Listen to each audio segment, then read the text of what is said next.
അപ്പം എൻ്റെ ഒന്ന് രണ്ട് അനുഭവങ്ങൾ ഞാൻ നിങ്ങളുമായിട്ട് ഷെയർ ചെയ്യാം കേട്ടോ. അപ്പം ഈ ആദ്യകാലം ഒരു അനുഭവം കേട്ടോ. ഞാൻ ധ്യാനത്തിന് പോകുന്നതിന് മുമ്പ് ഞാനൊരു ദിവസം കടന്നപ്പം എനിക്ക് തോന്നുന്നു ആ ധ്യാനത്തിന് തന്നെ 2 സ്വപ്നം കണ്ടു. അപ്പോൾ ഒരു സ്വപ്നം എന്ന് പറഞ്ഞാൽ ഞാൻ എൻ്റെ യൂട്യൂബ് ചാനലിൽ തന്നെ ഇട്ടിട്ടുണ്ട്, പഴുതാരയും പാമ്പും ഒരു സ്വപ്ന വ്യാഖ്യാനം എന്ന് പറഞ്ഞു. നമുക്കറിയാലോ, നമ്മൾ ചിലപ്പോൾ കിടക്കുമ്പോൾ കാണുന്ന സ്വപ്നങ്ങൾ പോലെയല്ല, ഇതൊരു ഡിഫറെൻ്റ് ആയിട്ട് തോന്നി എനിക്ക്. രണ്ടാമതൊരു സ്വപ്നം കണ്ടു. ഇത് ഞാൻ കാണുന്നത് എനിക്ക് എന്തിനാണെന്ന് മനസ്സിലാകുന്നില്ല, എന്താണെന്നും മനസ്സിലാകുന്നില്ല. ഒരു സ്ത്രീ ഇങ്ങനെ നിൽക്കുന്നു, ഒരു മനുഷ്യൻ ഇങ്ങനെ നിൽക്കുന്നു, അയാളൊരു ഇലക്ട്രിക് വയർ കൊണ്ട് അവരെ കൊല്ലാൻ ശ്രമിക്കുന്നു, ഷോക്ക് ഏൽപ്പിക്കാൻ ശ്രമിക്കുന്നു. അപ്പോൾ രണ്ടാമതൊരു ലേഡി വന്നു കേട്ടോ. അവർ വന്നു കഴിഞ്ഞപ്പോൾ അവർ എന്നോട് പറയുക അവർ ഒരാളെ കല്യാണം കഴിച്ചു. അപ്പം ഒരു ലവ് മാരേജ് പോലെയായിരുന്നു. ബേസിക്കലി അവർ പറയുക അവർക്ക് അയാളെ കല്യാണം കഴിക്കണമെന്ന് താല്പര്യമില്ലായിരുന്നു. ഇയാൾ ഇങ്ങനെ പുറകെ നടന്ന്. അപ്പോൾ പിള്ളേർ ചോദിക്കുമെന്ന്, അമ്മ എന്തിനാ ഇയാളുടെ കൂടെ ജീവിക്കുന്ന, അമ്മയ്ക്ക് പോയിക്കൂടെ, അങ്ങനെ ഡിവോഴ്സ് ചെയ്തിട്ട് പോയിക്കൂടെ, ഏതായാലും പുള്ളി ഒന്നും ചെയ്യുന്നില്ല, ഒരു ഹെൽപ്പും ഇല്ലല്ലോ എന്ന്. അപ്പം പുള്ളിക്കാർ പറഞ്ഞു, ഇല്ല, ഞാനൊരു കത്തോലിക്ക വിശ്വാസിയാണ്, എൻ്റെ വിശ്വാസപ്രകാരം ഡിവോഴ്സ് ചെയ്യരുത്. അപ്പോൾ ഇവരങ്ങ് പോയി കഴിഞ്ഞപ്പം പെട്ടെന്ന് ഹോളി സ്പിരിറ്റ് എന്നോട് പറയുക, നീ ഒരു സ്വപ്നം കണ്ടില്ലേ, ആ സ്വപ്നം ഇവരെക്കുറിച്ചും ഭർത്താവിനെ കുറിച്ചും. അപ്പം ഞാൻ അവരോടത് പറയുന്നില്ല, എന്നെ മനസ്സിലാക്കാനായിട്ട് ഹോളി സ്പിരിറ്റ് കാണിച്ചു തരുക. എന്നിട്ട് ഹോളി സ്പിരിറ്റ് എന്നോട് പറഞ്ഞാണ്, ഈ മനുഷ്യൻ ആക്ച്വലി ഇയാൾക്കൊരു മർഡർ സ്പിരിറ്റ് ഉണ്ട്, അതായത് ആളുകളെ കൊല്ലാൻ. അപ്പം ഈ സ്ത്രീ ഇയാളെ ഡിവോഴ്സ് ചെയ്യുവാണെങ്കിൽ ഉറപ്പായിട്ടും ഇയാൾ അവരെ കൊന്നേനെ. Hi everyone. സോ ഇന്നൊരു പുതിയ ക്ലാസ്സുമായിട്ടാണ് ഞാൻ നിങ്ങളുടെ അടുത്തേക്ക് വന്നിരിക്കുന്നത്. അപ്പോൾ കഴിഞ്ഞ 2 ക്ലാസ്സുകളിലായിട്ട് നമ്മൾ പരിശുദ്ധാത്മാവിനെ കുറിച്ചാണ് മെഡിറ്റേറ്റ് ചെയ്തുകൊണ്ടിരിക്കുന്നത്. അപ്പോൾ എൻ്റെ ആദ്യത്തെ ക്ലാസ്സിൽ ഞാൻ എൻ്റെ ആദ്യകാല പരിശുദ്ധാത്മ അനുഭവങ്ങളാണ് നിങ്ങളുമായിട്ട് പങ്കുവെച്ചത്. എൻ്റെ ആദ്യത്തെ പരിശുദ്ധാത്മാനുഭവം, എങ്ങനെയാണ് രോഗശാന്തി വരം കിട്ടിയത്, എങ്ങനെയാണ് ഭാഷാവരം കിട്ടിയത്, അതിനെക്കുറിച്ചെല്ലാം ഞാൻ വളരെ വ്യക്തമായും ഡീറ്റെയിൽഡായിട്ടും നിങ്ങളോട് പറഞ്ഞു. രണ്ടാമത്തെ ക്ലാസ്സിൽ ഞാൻ പറഞ്ഞത് എങ്ങനെയാണ് നമ്മൾ പരിശുദ്ധാത്മാവിൻ്റെ സ്വരം തന്നെയാണോ കേൾക്കുന്നതെന്ന് വിവേചിച്ചറിയാം. ആ ഡിസേൺമെൻറ്റ് വളരെ ഇമ്പോർട്ടൻ്റ് ആണ്. കാരണം പലതരം ആത്മാക്കളും പലതരം സ്വരങ്ങളും നമ്മൾ ശ്രവിക്കാൻ സാധ്യതയുണ്ട്. അപ്പം ഡിസേൺമെൻറ്റിൻ്റെ ഇമ്പോർട്ടൻസ്, എങ്ങനെ നമ്മൾക്ക് ആ സ്വരങ്ങൾ വേർതിരിച്ചറിയാം, ആ ക്ലാസ്സിനെ കുറിച്ചാണ് കഴിഞ്ഞ ക്ലാസ്സിൽ പ്രതിപാദിച്ചത്. അപ്പോൾ നിങ്ങൾ ഈ 2 ക്ലാസ്സും കേട്ടില്ലെങ്കിൽ ആ 2 ക്ലാസ്സും ഇതിനു മുമ്പ് ഒന്ന് പോയി കേട്ടിട്ട് വേണം ഈ 3ാമത്തെ ക്ലാസ് കേൾക്കാൻ. 3ാമത്തെ ക്ലാസ് നേരെ കേട്ടാലും കുഴപ്പമില്ല, പക്ഷേ ആദ്യം തൊട്ട് പറയുന്നത് കേൾക്കുവാണെങ്കിൽ അതിനൊരു കണ്ടിന്യൂറ്റി ഉണ്ടായിരിക്കും. അപ്പോൾ ഈ 3ാമത്തെ ക്ലാസ്സിൽ 2ാമത്തെ ക്ലാസ്സിൻ്റെ ഒരു കണ്ടിന്യൂവേഷനായിട്ട് എടുക്കാനാണ് ഞാൻ ഉദ്ദേശിക്കുന്നത്. അപ്പം ഞാൻ അന്ന് പറഞ്ഞു, എല്ലാ കാര്യങ്ങളും ഒരു ക്ലാസ്സിൽ അങ്ങ് പറയുവാണെങ്കിൽ അത് ചിലപ്പം നഷ്ടപ്പെട്ടു പോകുമോ എന്ന് എനിക്കൊരു ഭയമുള്ളത് കൊണ്ട് ഞാൻ വളരെ അടിസ്ഥാനപരമായിട്ടുള്ള 3-4 പോയിൻറ്റ്സ് മാത്രമേ കഴിഞ്ഞ ക്ലാസ്സിൽ പറഞ്ഞുള്ളൂ. എങ്ങനെ നമ്മൾക്ക് വിവേചിക്കാം അത് ദൈവസ്വരമാണോ എന്ന്. അപ്പോൾ അതിൽ ഞാൻ പറയാതെ പോയ ഒത്തിരിയേറെ കാര്യങ്ങളുണ്ട്. അപ്പോൾ അതൊക്കെയാണ് ഞാൻ ഈ വരും ക്ലാസ്സുകളിൽ കവർ ചെയ്യാനായിട്ട് ആഗ്രഹിക്കുന്നത്. അപ്പം ഞാൻ പറയുമ്പോൾ ഞാൻ എപ്പോഴും എൻ്റെ അനുഭവങ്ങൾ വെച്ചാണ് പറയുന്നത്. 2 റീസൺ ഉണ്ട്. ഒന്ന്, എനിക്ക് അത് ഭയങ്കര കൺവിൻസിങ് ആയിട്ട് പറയാൻ പറ്റും, കാരണം ഞാൻ എൻ്റെ അനുഭവങ്ങളുടെ ബേസിസിലാണ് പറയുന്നത്, അല്ലേ. ഞാൻ പഠിച്ച ഒരു പുസ്തകത്തിൻ്റെ ബേസിസിലോ അല്ലെങ്കിൽ മനസ്സിലാക്കിയതോ വെച്ചല്ല, എൻ്റെ അനുഭവങ്ങളും പിന്നെ ഞാൻ പഠിച്ചതും വെച്ചാണ് നിങ്ങളോട് പറയുന്നത്. അതെനിക്ക് ഭയങ്കര കംഫർട്ടബിളാണ്. എനിക്ക് അന്നേരം നന്നായിട്ടത് അതിനെക്കുറിച്ച് എക്സ്പ്ലെയിൻ ചെയ്യാൻ പറ്റും. രണ്ടാമത്, ഒരു അനുഭവം നമ്മൾ കേൾക്കുമ്പം അത് നമ്മുടെ മനസ്സിൽ തങ്ങി നിൽക്കും. അപ്പോൾ ഒരു ക്ലാസ് കേട്ട് കഴിയുമ്പോൾ അതിൽ പറഞ്ഞ പ്രധാന കാര്യങ്ങൾ മറന്നു പോകും നമ്മളല്ലെങ്കിൽ, അല്ലേ. നമ്മൾ വിത്തുകളുടെ ഉപമയിൽ കർത്താവ് പറഞ്ഞ പോലെ സാത്താൻ വന്ന് അത് നമ്മുടെ ഹൃദയത്തിൽ നിന്ന് എടുത്ത് കളയും, അല്ലേ. അങ്ങനെ ഒരു സാധ്യതയുണ്ട്. അപ്പോൾ അത് സംഭവിക്കരുതെന്ന് വിചാരിച്ചാണ് ഞാൻ വളരെ ലളിതമായ ഭാഷയിൽ, എന്നാൽ വളരെ ഡിഫിക്കൽട്ടായിട്ടുള്ള കാര്യങ്ങൾ തന്നെയാണിത്. ഇതിൽ ഒത്തിരിയേറെ പേർക്ക് തെറ്റ് പറ്റുന്നത് ഞാൻ കണ്ടിട്ടുണ്ട്. അതുകൊണ്ട് ഞാൻ ഈ ഡിസേൺമെൻറ്റിനെ ഭയങ്കര ഇമ്പോർട്ടൻസോടെയാണ് കരുതുന്നത്. അപ്പം നിങ്ങളും അതേ ശ്രദ്ധയോടുകൂടി അത് കേൾക്കണം, അത് മനസ്സിലാക്കണം, അതനുസരിച്ച് നമ്മുടെ ജീവിതത്തെ ചിട്ടപ്പെടുത്തണം. അപ്പോൾ പലപ്പോഴും എനിക്ക് മനസ്സിലായ ഒത്തിരിയേറെ കാര്യങ്ങളാണ് ഞാൻ നിങ്ങളുമായിട്ട് ഷെയർ ചെയ്യുന്നത്. അപ്പോൾ ഇന്നത്തെ ക്ലാസ്സിൽ ഞാൻ പ്രധാനമായിട്ട് പറയാൻ ആഗ്രഹിക്കുന്നത് സ്വപ്ന ദർശനങ്ങളെക്കുറിച്ചും ഭയം എങ്ങനെ നമ്മുടെ ദർശനങ്ങളെ അല്ലെങ്കിൽ നമ്മുടെ ദൈവാനുഭവങ്ങളെ ഇമ്പാക്റ്റ് ചെയ്യും എന്നതിനെക്കുറിച്ചുമാണ്. അപ്പം ജോയൽ പ്രവചനത്തിൽ അവസാന കാലത്ത് എല്ലാവരുടെ മേലും പരിശുദ്ധാത്മാവിനെ വർഷിക്കുമെന്ന് നമ്മൾ കാണുന്നുണ്ട്, അല്ലേ. നിങ്ങളുടെ പുത്രന്മാരും പുത്രിമാരും പ്രവചിക്കും, യുവാക്കൾക്ക് ദർശനങ്ങളുണ്ടാകും, നിങ്ങളുടെ വൃദ്ധന്മാർ സ്വപ്നങ്ങൾ കാണും എന്നൊക്കെ പറഞ്ഞ് ജോയൽ പ്രവാചകൻ പ്രവചിച്ചിട്ടുണ്ട്, അല്ലേ. അവസാന കാലമെന്ന് ബൈബിളിൽ പറയുമ്പോൾ എപ്പോഴും അത് ഈ അവസാനത്തെ ക്രിസ്തുവിൻ്റെ പുനരുത്ഥാനം, അതായത് റിസറക്ഷൻ തൊട്ട് ക്രിസ്തുവിൻ്റെ രണ്ടാം വരവ് അല്ലേ, ആ സെക്കൻഡ് കമ്മിങ് വരെയുള്ള ആ പീരീഡിനെയാണ് ബൈബിൾ അവസാന കാലം എന്ന് പറയുന്നത് കൊണ്ട് ഉദ്ദേശിക്കുന്നത്. അല്ലാതെ ലിറ്ററലി ലോകാവസാനത്തിന് മുമ്പുള്ള കാലമല്ല. It's a period of time. അപ്പോൾ പല പല കാലഘട്ടങ്ങളായിട്ട് ബൈബിൾ തിരിച്ചിട്ടുണ്ട്. അപ്പോൾ അവസാന കാലം എന്നെപ്പോഴും പറയുന്നത് ക്രൈസ്റ്റിൻ്റെ റിസറക്ഷൻ, അതായത് 2000 വർഷങ്ങൾക്ക്, ഏകദേശം 2000 വർഷങ്ങൾക്ക് മുമ്പ് തൊട്ട് ഇന്ന് വരെ അല്ല, ലോകാവസാനം വരെയുള്ള സമയത്തെയാണ് അവസാന കാലം എന്ന് പറയുന്നത്. അപ്പോൾ അവസാന കാലത്ത് എല്ലാവർക്കും കർത്താവ് വാഗ്ദാനം ചെയ്തിരിക്കുന്നതാണ് പരിശുദ്ധാത്മാവിനെ. അപ്പം നമുക്കെല്ലാവർക്കും മാമോദിസ വഴി, കൈവെപ്പ് വഴി പരിശുദ്ധാത്മ അഭിഷേകമുണ്ട്. പിന്നെ പരിശുദ്ധാത്മാവിൻ്റെ വരദാനങ്ങൾ ഓരോരുത്തർക്ക് ഓരോ അളവിൽ കർത്താവ് ദാനമായി നൽകിയിട്ടുണ്ട്. അപ്പോൾ ഒരു ജോയൽ പ്രവചകൻ പറഞ്ഞിട്ടുണ്ട്, വൃദ്ധന്മാർ സ്വപ്നങ്ങൾ കാണുമെന്നല്ലേ. അപ്പോൾ സ്വപ്നത്തിലൂടെ കർത്താവ് സംസാരിക്കുമോ? അപ്പോൾ അതിനെക്കുറിച്ചുള്ള എൻ്റെ ഒരു അനുഭവം ഞാൻ പറയാം. അപ്പം ഞാനും ഇടയ്ക്കിങ്ങനെ സ്വപ്നങ്ങൾ കണ്ടിട്ടുണ്ട്. അപ്പോൾ എല്ലാ സ്വപ്നങ്ങളും ദൈവത്തിൽ നിന്നാണെന്ന്, അല്ലെങ്കിൽ ഞാനൊരു സ്വപ്നം കണ്ടു അത് ദൈവം തന്ന സ്വപ്നമോ അങ്ങനെയൊന്നും നമുക്ക് പറയാൻ പറ്റത്തില്ല. അവിടെയും നമ്മൾ ഡിസേൺ ചെയ്യണം. നമ്മുടെ മനസ്സിലൂടെ പോകുന്ന പല കാര്യങ്ങളും, നമ്മുടെ മനസ്സിനെ ആകുലപ്പെടുത്തുന്ന പല കാര്യങ്ങളും നമ്മൾ ഉറക്കത്തിൽ കിടക്കുമ്പോൾ ഒരു പക്ഷേ സ്വപ്നമായിട്ട് വരാം അല്ലേ. അപ്പം എല്ലാ സ്വപ്നങ്ങളും, എല്ലാ ദർശനവും വിഷനും നമ്മൾ ഡിസേൺ ചെയ്യേണ്ടതുപോലെ തന്നെ സ്വപ്നങ്ങളെയും നമ്മൾ ഡിസേൺ ചെയ്യണം. അപ്പം എനിക്ക് കുറച്ച് സ്വപ്നങ്ങളിൽ കൂടെ ഞാൻ കണ്ടിട്ടുണ്ട്. അപ്പോൾ അതൊക്കെ ഞാൻ കൃത്യമായിട്ട് ഡിസേൺ ചെയ്യാനും ശ്രമിച്ചിട്ടുണ്ട്. അപ്പം എൻ്റെ ഒന്ന് രണ്ട് അനുഭവങ്ങൾ ഞാൻ നിങ്ങളുമായിട്ട് ഷെയർ ചെയ്യാം കേട്ടോ. ഞാൻ പറഞ്ഞല്ലോ, ഞാനൊരു 6 വർഷം ഒക്കെ ആയിട്ടുള്ളൂ സുവിശേഷ വേലയിൽ സജീവമായിട്ട് പോകാൻ തുടങ്ങിയിട്ട്. അപ്പോൾ അതിനു മുമ്പ് ഇടയ്ക്ക് വല്ലപ്പോഴുമൊക്കെ അങ്ങനെയുള്ളായിരുന്നു. അപ്പം ഈ ധ്യാനത്തിനൊക്കെ ക്ലാസ് എടുക്കാൻ പോകുമ്പോൾ ആദ്യകാലങ്ങളിൽ എനിക്കൊരു ആശങ്കയുണ്ടായിരുന്നു. എന്താണ് ജനത്തോട് പറയേണ്ടത്, എങ്ങനെയാണത് പറയേണ്ടത്, അവിടെ ചെല്ലുമ്പോൾ പറയാൻ കിട്ടുമോ, അങ്ങനെ ഒത്തിരിയേറെ ഒരു ആശങ്കകളുണ്ടായിരുന്നു. പക്ഷേ ആ തുടങ്ങിയ സമയത്ത് എപ്പോഴും എനിക്ക് ദൈവത്തിൻ്റെ ഒരു സൂപ്പർ നാച്ചുറൽ ഹെൽപ്പ് കിട്ടുന്ന പോലെ തോന്നിയിട്ടുണ്ട്. അതിപ്പോൾ ഒരു തരത്തിലല്ല കേട്ടോ, പലതരത്തിലാണ്. ചിലപ്പോഴെങ്ങനെയാണെന്ന് വെച്ചാൽ ഞാൻ എന്ത് ക്ലാസ് എടുക്കണമെന്ന് വിചാരിക്കുമ്പോൾ പെട്ടെന്ന് എൻ്റെ മനസ്സിലേക്കൊരു ടോപ്പിക് അങ്ങ് വരും.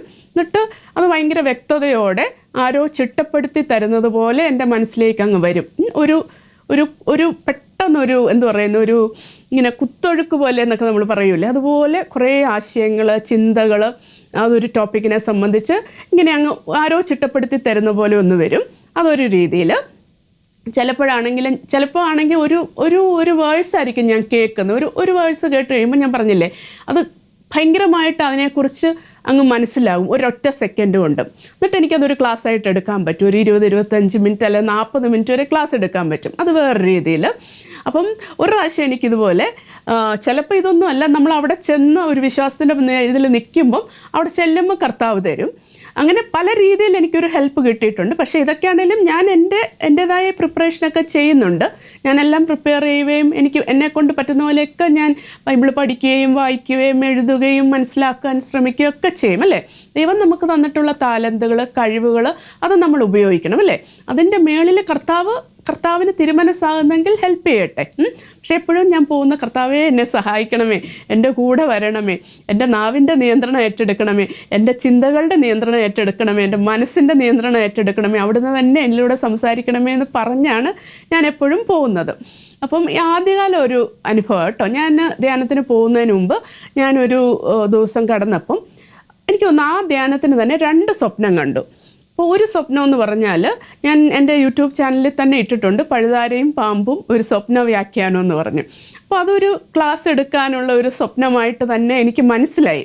അതെന്ന് പറഞ്ഞാൽ നമ്മൾ സാധാരണ കാണുന്ന സ്വപ്നമല്ല, അതിനൊരു മീനിങ് ഉള്ളതുപോലെ എനിക്ക് തോന്നി. അത് നമുക്കറിയാമല്ലോ, നമ്മൾ ചിലപ്പോൾ കിടക്കുമ്പോൾ കാണുന്ന സ്വപ്നങ്ങൾ പോലെയല്ല, ഇതൊരു ഡിഫറെൻ്റ് ആയിട്ട് തോന്നി എനിക്ക്. അപ്പോൾ ഞാനിങ്ങനെ ചോദിച്ചുകൊണ്ടിരിക്കുക, എന്നെ ഹെൽപ്പ് ചെയ്യണം, എൻ്റെ അങ്ങനെയൊക്കെ പ്രാർത്ഥിച്ചുകൊണ്ടിരുന്നപ്പോൾ കിട്ടിയതുകൊണ്ട് എനിക്കൊരു ക്ലാസ് എടുക്കാനുള്ള ഒരു സ്വപ്നം പോലെ അങ്ങ് തോന്നി. അപ്പം ഞാൻ അതിനെക്കുറിച്ചൊരു ക്ലാസ് അവിടെ പോയപ്പോൾ എടുത്തു. അപ്പോൾ അതിനോട് അനുബന്ധിച്ച് പറയേണ്ട കാര്യങ്ങളും എല്ലാം എൻ്റെ മനസ്സിലേക്ക് അങ്ങ് വന്നു കേട്ടോ. അപ്പോൾ ഞാനത് റിപ്പീറ്റ് ചെയ്യുന്നില്ല. കാരണം എന്താണെന്ന് വെച്ചാൽ ഞാനത് ഓൾറെഡി ഒരു വീഡിയോ എടുത്തിട്ടുണ്ട്, പഴുതാരയും പാമ്പും എന്നും പറഞ്ഞ്. ചെറിയൊരു ആശയമാണ്, പക്ഷേ അതെനിക്ക് സ്വപ്നത്തിൽ കിട്ടിയപ്പം when I get that I can easily explain that. നമ്മളൊരു കാര്യം കണ്ടാൽ ദൈവം തരുമ്പോൾ നമുക്കത് ഈസി ആയിട്ട് എക്സ്പ്ലെയിൻ ചെയ്യാൻ പറ്റും. അതങ്ങനെ. രണ്ടാമതൊരു സ്വപ്നം കണ്ടു. ഇത് ഞാൻ കാണുന്നത് എനിക്ക് എന്തിനാണെന്ന് മനസ്സിലാകുന്നില്ല, എന്താണെന്നും മനസ്സിലാകുന്നില്ല. ഒരു സ്ത്രീ ഇങ്ങനെ നിൽക്കുന്നു, ഒരു മനുഷ്യൻ ഇങ്ങനെ നിൽക്കുന്നു, അയാളൊരു ഇലക്ട്രിക് വയർ കൊണ്ട് അവരെ കൊല്ലാൻ ശ്രമിക്കുന്നു, ഷോക്ക് ഏൽപ്പിക്കാൻ ശ്രമിക്കുന്നു. ഒരു കൊല്ലാൻ ശ്രമിക്കുന്ന ഒരാളും ഒരു സ്ത്രീയും ഇങ്ങനെയാണ് ഞാൻ കാണുന്നത് കേട്ടോ. പക്ഷെ എനിക്കൊന്നും മനസ്സിലായില്ല. അപ്പം ഇത് ഇങ്ങനെയൊന്നും ഞാൻ സ്വപ്നം കാണാറില്ല. ഇത് എന്തോ ദൈവം കാണിച്ചതാണെന്ന് എനിക്ക് മനസ്സിലായി, പക്ഷെ എനിക്ക് എന്താണെന്ന് മനസ്സിലായില്ല. അവിടെ ഞാനത് വിട്ടു കേട്ടോ. എനിക്ക് അങ്ങനെ ഒരു കർത്താവ് ഒരു ഇത് തന്നെങ്കിൽ അതങ്ങ് ഞാൻ അപ്പോഴേ അങ്ങ് വിടും മനസ്സിൽ നിന്ന്. അതിനെക്കുറിച്ച് ഇങ്ങനെ ചിന്തിച്ച് അയ്യോ അതെന്താണ്, പിന്നെ അവിടെ അങ്ങനെ ഇരുന്ന് അങ്ങനെ മനസ്സ് ഭയങ്കര അങ്ങനെയൊന്നുമില്ല. എന്ത് കിട്ടിയാലും അതെനിക്ക് എടുത്ത് മനസ്സിലായില്ല അപ്പോഴേ ഞാനങ്ങ് വിടും. എൻ്റെ മനസ്സിലെങ്ങനെയാണ്, എനിക്ക് ആവശ്യമുള്ളതാണെങ്കിൽ ദൈവം അത് കാണിച്ചു തരും ആ സമയത്ത്. അങ്ങനെ ഒരു വിശ്വാസമാണ് എനിക്ക്. അപ്പം ഞാൻ അതിനെക്കുറിച്ച് പിന്നെ ചിന്തിക്കുന്നില്ല. അപ്പോൾ ആ പ്രാവശ്യം ഞാൻ ധ്യാനത്തിന് പോയപ്പോഴാണ് ഞാൻ പറഞ്ഞില്ലേ, പെട്ടെന്ന് അവർ ചോദിച്ചു കൗൺസിലിംഗ് എടുക്കാവോ, 2-3 പേർക്ക് കൗൺസിലിംഗ് എടുക്കണം. ഞാൻ ഒരു ക്ലാസ്സിൽ പറഞ്ഞില്ലേ, ഫസ്റ്റ് വന്നപ്പം ജോൺ പോളിനെ കുറിച്ചുള്ള കൗൺസിലിംഗ് എടുത്താൽ ഞാൻ സ്റ്റാർട്ട് ചെയ്ത് സെയിൻറ്റ് ജോൺ പോളിനെ, നമ്മുടെ പോപ്പായിട്ടുള്ള ജോൺ പോളിനെ കുറിച്ചുള്ള ക്ലാസ് ഇതാണ് കൗൺസിലിംഗ് എടുത്തതെന്ന് പറഞ്ഞ് ഞാൻ ഒരു കഴിഞ്ഞ ക്ലാസ്സിലാണെന്ന് തോന്നുന്നു, അല്ല കഴിഞ്ഞ ക്ലാസ്സിലല്ല, ഒരു 3-4 ക്ലാസ് മുമ്പ് എടുത്തായിരുന്നത്. അപ്പം അതായിരുന്നു ഒരാൾ വന്നത്. അപ്പോൾ രണ്ടാമതൊരു ലേഡി വന്നു കേട്ടോ. അവർ വന്നു കഴിഞ്ഞപ്പോൾ അവർ എന്നോട് പറയുക, അവർ ഒരാളെ കല്യാണം കഴിച്ചു. അപ്പം ഒരു ലവ് മാരേജ് പോലെയായിരുന്നു. ബേസിക്കലി അവർ പറയുക അവർക്ക് അയാളെ കല്യാണം കഴിക്കണമെന്ന് താല്പര്യമില്ലായിരുന്നു. ഇയാളിങ്ങനെ പുറകെ നടന്ന് ഇവരെ ഒത്തിരിയും ശല്യപ്പെടുത്തി, നീ എന്നെ കെട്ടിയില്ലെങ്കിൽ ഞാൻ ആത്മഹത്യ ചെയ്യുമെന്ന് പറഞ്ഞു. അപ്പോൾ ഇവർക്കൊരു പേടിയായിപ്പോൾ, ഇനി ഞാൻ കല്യാണം കഴിച്ചില്ലെങ്കിൽ അയാൾ ആത്മഹത്യ ചെയ്യുമെന്ന് പേടിച്ചിട്ട് അങ്ങനെ അവരങ്ങ് കെട്ടിയതാന്ന് പറയുക. പക്ഷെ കെട്ടിക്കഴിഞ്ഞിട്ട് ഇയാൾ തീരെ മോശം ആയിട്ടുള്ള ഒരു മനുഷ്യനാണ്. അപ്പോൾ അവർ പറയുക ഇപ്പോൾ പിള്ളേരൊക്കെ എത്രയോ വലിയ പിള്ളേരായി കേട്ടോ, 20-21. ഇവർക്കൊരു ചെറുപ്പത്തിലേ കെട്ടിയതാണ്, വലിയ പ്രായമൊന്നുമില്ല ഇവർക്ക്, പക്ഷെ പിള്ളേരൊക്കെ വലിയ പിള്ളേരാണ്. പക്ഷേ ഇപ്പോഴും അയാൾ ഇങ്ങനെ പരസ്ത്രീകളുടെ കൂടെ ഒക്കെ പോവുക, അങ്ങനത്തെയൊക്കെ ഒരു സ്വഭാവമാണ്. അപ്പോൾ അവരെന്നോട് പറയുക, സിസ്റ്ററെ ഇപ്പോഴും എൻ്റെ പിള്ളേർ ചോദിക്കും അമ്മ എന്തിനാ ഇങ്ങേരുടെ കൂടെ, ഇവർ വർക്കിംഗ് ആണ് കേട്ടോ, ഇവരാണ് വീട്ടിലെ കാര്യങ്ങൾ, പിള്ളേരുടെ കാര്യങ്ങൾ, ചിലവുകളെല്ലാം ചെയ്യുന്നത്. ഇയാൾ ഏതാണ്ട് ചെറിയൊരു പരിപാടിയുണ്ട്, ആ പൈസ മുഴുവൻ മദ്യപിച്ചും ഇങ്ങനെ സ്ത്രീകൾക്ക് കൊടുത്തും അങ്ങ് പോകുന്നയാളാണ്. അപ്പോൾ പിള്ളേർ ചോദിക്കുമെന്ന്, അമ്മ എന്തിനാ ഇയാളുടെ കൂടെ ജീവിക്കുന്ന, അമ്മയ്ക്ക് പോയിക്കൂടെ, അങ്ങനെ ഡിവോഴ്സ് ചെയ്തിട്ട് പോയിക്കൂടെ, ഏതായാലും പുള്ളി ഒന്നും ചെയ്യുന്നില്ല, ഒരു ഹെൽപ്പും ഇല്ലല്ലോ എന്ന്. അപ്പം പുള്ളിക്കാർ പറഞ്ഞു, ഇല്ല ഞാനൊരു കത്തോലിക്ക വിശ്വാസിയാണ്, എൻ്റെ വിശ്വാസപ്രകാരം ഡിവോഴ്സ് ചെയ്യരുത്, അപ്പോൾ ഡൈവോഴ്സ് നമ്മുടെ സഭ അനുവദിക്കുന്നില്ല, അത് ദൈവത്തിൻ്റെ നിയമത്തിനെതിരാണ്, അതുകൊണ്ട് ഞാൻ ഇത് ക്ഷമിച്ച് നിങ്ങളുടെ അപ്പൻ്റെ കൂടെ നിൽക്കുമെന്ന്. അപ്പോൾ പിള്ളേർക്ക് പോലും അങ്ങേരെ അംഗീകരിക്കാൻ പറ്റുന്നില്ല ഇവരുടെ ഭർത്താവിനെ. അപ്പം ഇവർ ശരിക്കും ഞാൻ ഇവരോട് എന്ത് കൗൺസിലിംഗ് പറയാൻ, എനിക്കൊന്നും പറയാനില്ല അല്ലേ. ദൈവത്തിൻ്റെ നിയമത്തെ ഏറ്റവും ബുദ്ധിമുട്ടേറിയ സാഹചര്യത്തിൽ പോലും പാലിക്കുന്ന ഒരു വ്യക്തി അല്ലേ. പരിപൂർണമായിട്ട് ക്ഷമിക്കുക എന്ന് ക്രിസ്തു പറഞ്ഞു. അതുപോലെ ക്ഷമിച്ച് ഭൂമിയോളം താഴ്ന്ന് ഇത്രയും മോശപ്പെട്ട ഒരു ഭർത്താവിനെ വിവാഹമോചനത്തിനൊന്നും പോകാതെ ജീവിക്കുന്ന ഒരാൾ വളരെ ഉന്നതമായ ഒരു ആത്മീയ നിലയിലുള്ള ആളാണെന്ന് എനിക്കങ്ങ് തോന്നുക. അപ്പം എനിക്ക് പ്രത്യേകിച്ചൊന്നും പറയാനില്ല. അവരവരുടെ ദുഃഖം എന്നോട് ഷെയർ ചെയ്യാൻ വന്നതാണ്. അപ്പം ഞാൻ പ്രാർത്ഥിച്ചിട്ട് കുറച്ച് കാര്യങ്ങളൊക്കെ പറഞ്ഞു. പക്ഷേ എനിക്ക് ഭയങ്കര സന്തോഷം തോന്നി അവരുടെ ആ ഒരു സ്റ്റാൻഡ് അല്ലെങ്കിൽ ആ ഒരു വിശ്വാസത്തെക്കുറിച്ച്. അപ്പോൾ ഇവരങ്ങ് പോയി കഴിഞ്ഞപ്പം പെട്ടെന്ന് ഹോളി സ്പിരിറ്റ് എന്നോട് പറയുക, നീ ഒരു സ്വപ്നം കണ്ടില്ലേ, ആ സ്വപ്നം ഇവരെക്കുറിച്ചും ഭർത്താവിനെക്കുറിച്ചും. അപ്പം ഞാൻ അവരോടത് പറയുന്നില്ല, എന്നെ മനസ്സിലാക്കാനായിട്ട് ഹോളി സ്പിരിറ്റ് കാണിച്ചു തരുക. എന്നിട്ട് ഹോളി സ്പിരിറ്റ് എന്നോട് പറഞ്ഞാണ്, ഈ മനുഷ്യൻ ആക്ച്വലി ഇയാൾക്കൊരു മർഡറസ് സ്പിരിറ്റ് ഉണ്ട്, അതായത് ആളുകളെ കൊല്ലാൻ. അപ്പം ഈ സ്ത്രീ ഇയാളെ ഡിവോഴ്സ് ചെയ്യുവാണെങ്കിൽ ഉറപ്പായിട്ടും ഇയാൾ അവരെ കൊന്നേനെ. പക്ഷേ ഇവർ ഡിവോഴ്സ് ചെയ്യാത്തതുകൊണ്ട് അയാൾ കൊല്ലുന്നില്ല. ഇപ്പം അയാളെ ഉപേക്ഷിച്ച് പോവാന്ന് വെച്ചോ, അങ്ങനെയാണെങ്കിൽ ഉറപ്പായിട്ട് ഇയാൾക്ക് ഈ കൊല്ലുന്ന ഒരു സ്പിരിറ്റ് അയാളുടെ കൂടെ ഉള്ളത്. അത് ഞാൻ കാണുന്നത്. ഇലക്ട്രിക് ഷോക്ക് അടിച്ച് ഈ സ്ത്രീയെ കൊല്ലാൻ ശ്രമിക്കുക, പക്ഷേ എന്തുകൊണ്ടോ അയാൾക്ക് കൊല്ലാൻ പറ്റുന്നില്ല. അവരെല്ലായിടത്തും ഒന്നും ഇങ്ങനെ രക്ഷപ്പെട്ടു പോകുക, ഏതാണ്ട് ഒരു അദൃശ്യ ഒരു പ്രൊട്ടക്ഷൻ ഉള്ളതുപോലെ അവർ രക്ഷപ്പെട്ട് നിൽക്കുക. അപ്പം ഹോളി സ്പിരിറ്റ് എന്നോട് പറയുക, അയാളെ ഡിവോഴ്സ് ചെയ്തിരുന്നെങ്കിൽ ഇയാൾ ഉറപ്പായിട്ടും അവരെ കൊന്നേനെ. അപ്പോൾ ഇവർ ഡിവോഴ്സ് ചെയ്യാത്തതുകൊണ്ടാണ് ഇന്നും അവർ ജീവനോടിരിക്കുന്നതെന്ന്. അപ്പം ഞാൻ ഓർത്തെൻ്റെ ദൈവമേ, ദൈവത്തെ പ്രതി അവർ തീരുമാനം എടുത്തത്, പക്ഷേ അതുകൊണ്ട് അവരിന്നും ജീവിച്ചിരിക്കുന്നു അല്ലേ, അല്ലെങ്കിൽ ഈ മനുഷ്യൻ അവരെ കൊന്നു കളഞ്ഞേനെ. അപ്പോൾ അങ്ങനെ ഒരു സ്വപ്നം ഞാൻ കണ്ടു. അപ്പം ഇത് 2 സ്വപ്നം. പിന്നെ ഞാൻ ഈയിടെ ഒരു ക്ലാസ്സിൽ ഒരു സ്വപ്നം പറഞ്ഞല്ലേ, ഇങ്ങനെ യുദ്ധത്തെക്കുറിച്ചും യുദ്ധവിമാനത്തെക്കുറിച്ചൊക്കെ ഞാൻ കണ്ടു എന്നൊക്കെ പറഞ്ഞ്. അതും എനിക്ക് 100% ഉറപ്പില്ല അതൊരു ദൈവം തന്നതാണോ എന്ന്. പക്ഷേ എൻ്റെ ഇതെന്ന് വെച്ചാൽ ഞാൻ എപ്പോഴും അത് ഡിസേൺ ചെയ്യാൻ ട്രൈ ചെയ്യും. അപ്പോൾ ഈ ഫൈറ്റർ പ്ലെയിൻസും അതിൻ്റെ ഷേപ്പും ഇതൊന്നും ഞാൻ കണ്ടിട്ടില്ല. അപ്പോൾ അതെല്ലാം കറക്റ്റായി വന്നുകൊണ്ട് എനിക്കൊരു തോന്നൽ, ഓക്കെ ഇതും ഒരു ദൈവം കാണിച്ച ഒരു സ്വപ്നമായിരിക്കുമെന്ന്. അപ്പോൾ എന്ത് സ്വപ്നങ്ങൾ കണ്ടാൽ പോലും നമ്മളെപ്പോഴും അതും ഡിസേൺ ചെയ്യണം. അപ്പോൾ അത് ഉറപ്പാണെങ്കിൽ മാത്രമേ നമ്മളതൊരു സ്വപ്നമായിട്ട് എടുക്കാവുള്ളൂ. സേ ഫോർ എക്സാമ്പിൾ, എൻ്റെ മനസ്സിലൊരു ഭീതി കിടക്കുക, എന്തെങ്കിലും ഒരു അസുഖമാണെന്നോ എന്തെങ്കിലും ഒരു ഭയം എൻ്റെ ഉള്ളിൽ കിടക്കുവാണെങ്കിൽ ചിലപ്പോൾ ഞാനൊരു സ്വപ്നം കാണുവാന്നേ നിനക്ക് ക്യാൻസറാണ് എന്നൊക്കെ പറയുവാണെങ്കിൽ മോസ്റ്റ്ലി അത് ദൈവത്തിൽ നിന്നുള്ളൊരു സ്വപ്നം ആയിരിക്കത്തില്ല. അതെൻ്റെ മനസ്സിലെ ഒരു ഭയം കിടക്കുന്നതുകൊണ്ട് ഞാൻ കാണുന്നതായിരിക്കാം. മനസ്സിലായോ? അപ്പം അതും നമ്മൾ കൃത്യമായിട്ട് നമ്മൾ ഏതൊരു ദർശനവും ഡിസേൺ ചെയ്യുന്നത് പോലെ ഇതിനെയും നമുക്ക് ഡിസേൺ ചെയ്യാൻ പറ്റണം. അപ്പം ഇതിൽ ഞാൻ പ്രധാനമായിട്ട് പറയാൻ ഉദ്ദേശിച്ച ഒരു കാര്യമെന്ന് വെച്ചാൽ, ദൈവത്തിൽ നിന്ന് ലഭിക്കുന്ന ഏത് ദർശനങ്ങളും ഏത് സ്വരങ്ങൾ, ഞാൻ പറഞ്ഞല്ലോ സ്വരം നമ്മൾ ശ്രവിക്കും, സ്വപ്നങ്ങൾ നമ്മൾ കാണും, ദർശനങ്ങൾ കാണും. അപ്പം അതെല്ലാം നമ്മൾ കൃത്യമായിട്ട് ഡിസേൺ ചെയ്യണം. അതുപോലെ തന്നെ വളരെ ഇമ്പോർട്ടൻ്റ് ആയിട്ടൊരു ഫാക്ടറാണ് നമുക്ക് ഭയമില്ലാതിരിക്കുക എന്നുള്ളത്.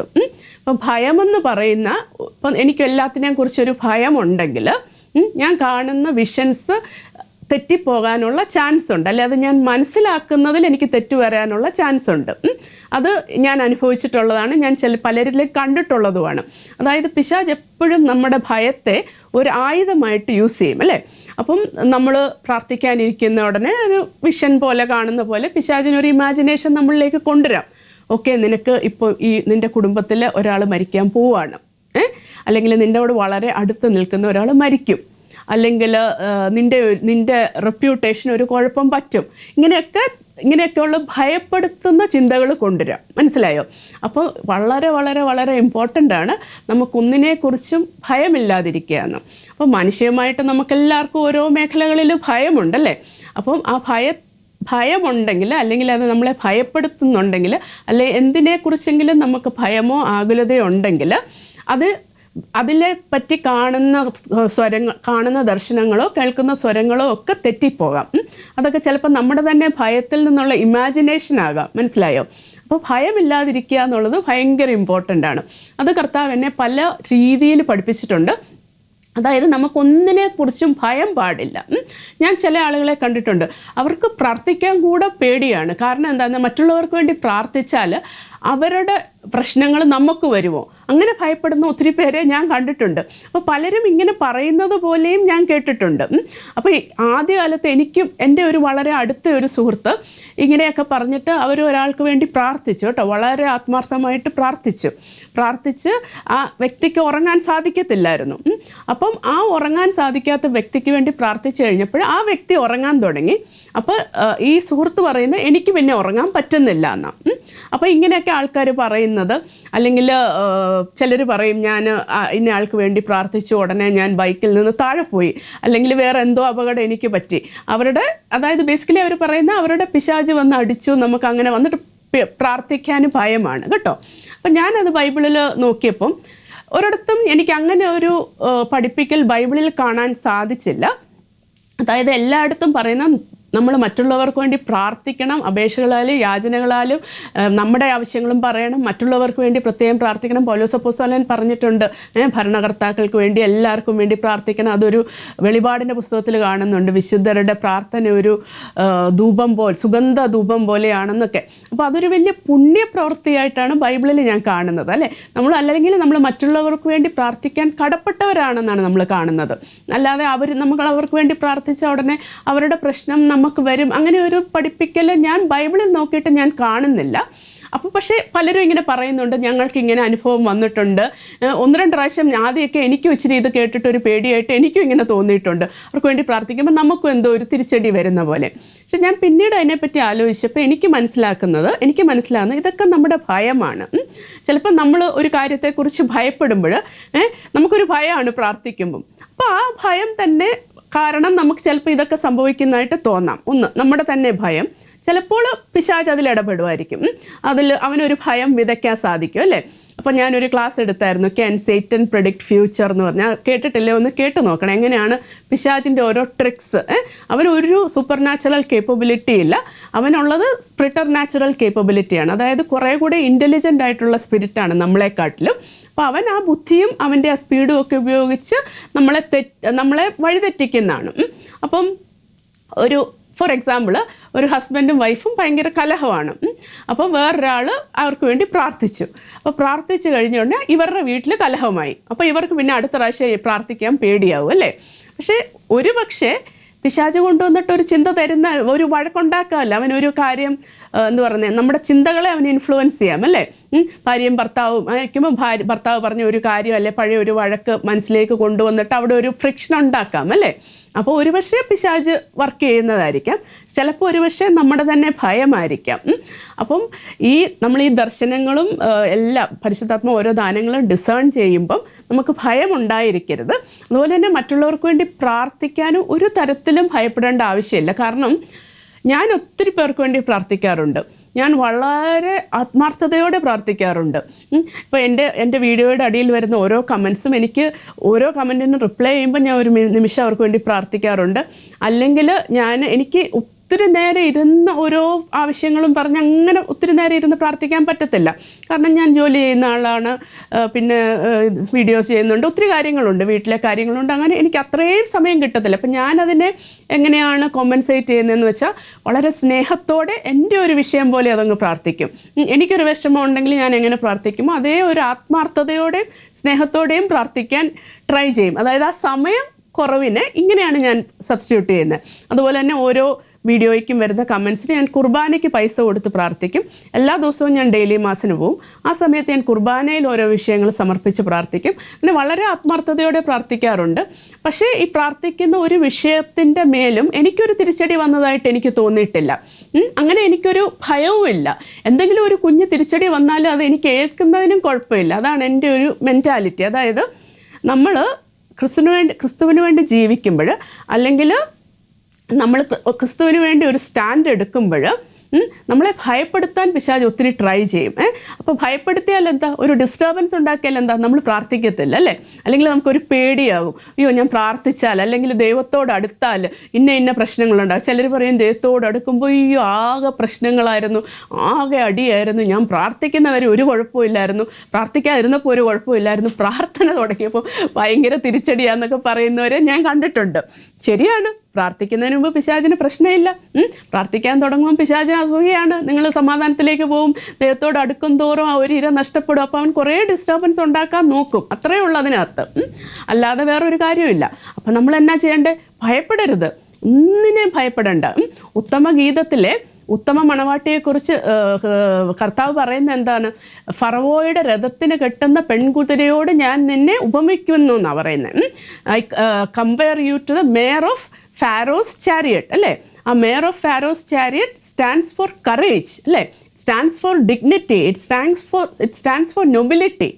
അപ്പോൾ ഒരു കറേജിൻ്റെ സിമ്പലാണ് ആ പെൺകുതിര എന്ന് പറയുന്നത്. അപ്പോൾ ക്രിസ്തുവിന് വേണ്ടി ജീവിക്കുന്ന നമുക്ക് ഏറ്റവും അത്യാവശ്യം വേണ്ട ഒരു കാര്യമാണ് കറേജ്. ഒത്തിരിയേറെ പേടികൾ എൻ്റെ മനസ്സിലുണ്ടായിരുന്നു. നമ്മൾ ഒത്തിരിയേറെ കാര്യങ്ങളിൽ പിശാച് നമ്മളെ പേടിപ്പിക്കും അല്ലേ? അപ്പോൾ അതെല്ലാം കർത്താവ് അങ്ങ് ഓരോ പടിപടിയായിട്ട് അങ്ങ് മാറ്റിക്കളഞ്ഞു കേട്ടോ. ഇന്ന് എനിക്ക് ശരിക്കും പറയുവാണ്, ഒരു മരണത്തെ പോലും പേടിയില്ല എനിക്ക്. എനിക്കറിയാം എൻ്റെ ക്രിസ്തു അനുവദിക്കാതെ ഒന്നിനും എന്നെ ടച്ച് ചെയ്യാൻ പറ്റത്തില്ല. ആഭിചാരം യാക്കോബിനെ ഏൽക്കത്തില്ലെന്നാ അല്ലേ? ആ വിചാരം യാക്കോബിന് ഏക്കത്തില്ല. നമ്മൾ ആ സംരക്ഷണ വലയത്തിലാണ്. നമ്മൾ എന്നാ പറയുന്നത്, ആ ഒരു ഗ്രേസിൽ നിൽക്കുമ്പോൾ നമ്മളെ തൊടാൻ ഒരു തിന്മയുടെ ശക്തിക്ക് സാധിക്കത്തില്ല. ഞാൻ എപ്പോഴും ഒരു സുവിശേഷ വേലയ്ക്ക് പോകുമ്പോൾ അല്ലെങ്കിൽ ഒരു ടോക്ക് കൊടുക്കുമ്പോൾ എൻ്റെ മനസ്സിലുള്ള ഒരു പിക്ചറുണ്ട്. കർത്താവ് എന്നെ അവൻ്റെ ഒരു സംരക്ഷണ വലയത്തിൽ ഇങ്ങനെ നിർത്തിയിരിക്കുവാണ്. അവൻ്റെ ആ സംരക്ഷണ വലയത്തിലായിരിക്കുന്ന എന്നെ ദുഷ്ടന് തൊടാൻ പറ്റത്തില്ല. തൊട്ടാൽ കർത്താവ് അനുവദിച്ചുകൊണ്ടാണ്. കർത്താവ് അനുവദിച്ചാൽ അവനെ തൊടാൻ പറ്റും, കർത്താവ് അനുവദിക്കാതെ തൊടാൻ പറ്റത്തില്ല. കർത്താവ് അത് അനുവദിച്ചെങ്കിൽ അവനതിന് കൃത്യമായ ഒരു പ്ലാനും പർപ്പസും ഉണ്ട്. അവൻ്റെ പ്ലാൻ അനുസരിച്ചാണ് അത് കർത്താവ് അനുവദിച്ചിരിക്കുന്നത്. അത് എനിക്ക് നല്ലതാണ്, എൻ്റെ ആത്മാവിന് നല്ലതാണ്, എൻ്റെ കുടുംബത്തിന് നല്ലതാണ്. അതുകൊണ്ടാണ് കർത്താവ് അത് അനുവദിച്ചത്. അവൻ അനുവദിക്കാതെ ഒന്നിനും എന്നെ തൊടാൻ സാധിക്കത്തില്ല. അപ്പം അങ്ങനെ ഒരു ധൈര്യത്തിൻ്റെ ആത്മാവിനെ നമ്മൾ ആർജിച്ചെടുക്കണം. അതൊരു ഗ്രേസാണ് കേട്ടോ. കർത്താവിനോട് പ്രാർത്ഥിക്കുക, കർത്താവെ എനിക്ക് ധൈര്യം തരണേ, ഈ ഭയത്തിൻ്റെ അരൂപികളെല്ലാം എന്നിൽ നിന്ന് നീക്കിക്കളയണമേ. നമ്മളെല്ലാം ഒത്തിരി ഭയത്തിൻ്റെ ഒരു കെട്ടുപാടിലാണ് നിൽക്കുന്നത്. എന്നെ കേട്ടുകൊണ്ടിരിക്കുന്ന എല്ലാവരിൽ നിന്നും ആ ഭയത്തിൻ്റെ അരൂപി ഈ നിമിഷം തന്നെ വിട്ടുപോകട്ടെ എന്ന് ഞാൻ പ്രാർത്ഥിക്കുവാണ്, കർത്താവിനോട് യാചിക്കുവാണ്. ആ ഭയത്തിൽ നമ്മൾ വെളിയിൽ വരണം, നല്ലൊരു ധൈര്യത്താൽ നമ്മൾ നിറയണം. ആ ഫറവോയുടെ രഥത്തിന് കെട്ടുന്ന പെൺകുതിരയോട് കർത്താവ് ആ ഉത്തമ മണവാട്ടിയെ ഉപമിക്കുകയാണെങ്കിൽ ഉത്തമ മണവാട്ടിക്ക് എന്ത് ധൈര്യമായിരുന്നു അല്ലേ. തൻ്റെ പ്രിയന് വേണ്ടി നിൽക്കാൻ അവൾക്ക് പരിപൂർണ്ണ ധൈര്യമായിരുന്നു. ശിഷ്യന്മാർക്ക് ആ ധൈര്യക്കുറവ് വന്നു ക്രിസ്തു കുരിശിൽ മരിച്ചപ്പോൾ അല്ലേ. പത്രോസ് അപ്പോസ്തലൻ പേടി കൊണ്ടാണ് ആ നിമിഷം തള്ളി പറഞ്ഞത്, സ്നേഹമില്ലാഞ്ഞിട്ടല്ല. അപ്പം നമ്മളും ആ ഒരു പൊസിഷനിലാണെങ്കിൽ കർത്താവിനെ തള്ളിപ്പറയുമോ?